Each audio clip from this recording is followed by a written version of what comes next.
నిప్పుపై ఉప్పేస్తే చిటపటమనే శబ్దం వస్తుంది, కానీ కరగదు. అదే నిప్పుపై చక్కెర వేస్తే శబ్దం రాకుండా కరిగిపోతుంది. వీటి మధ్య ఉన్న కారణం ఏమిటి? రెండు అంతకంటే ఎక్కువ మూలకాల కలయిక ద్వారా ఏర్పడ్డ పదార్థాలని సంయోగ పదార్థాలు అంటాం. ఆ విధంగా చూస్తే ఉప్పు, కర్పూరం, చక్కెర, నీళ్లు వంటివన్నీ కూడా సంయోగ పదార్థాలే.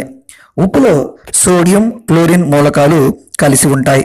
చక్కెరలో కార్బనం, ఆక్సిజన్, హైడ్రోజన్ కలిసి ఉంటాయి. ఉప్పులోని పరమాణువుల మధ్య ఉన్న బంధాన్ని అయానిక బంధం అంటారు.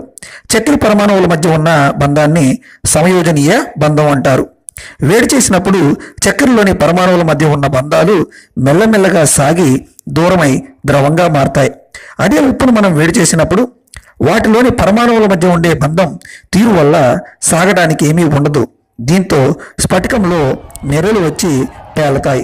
అందుకే ఉప్పును నిప్పులో వేస్తే చిటపటమనే శబ్దం వస్తుంది.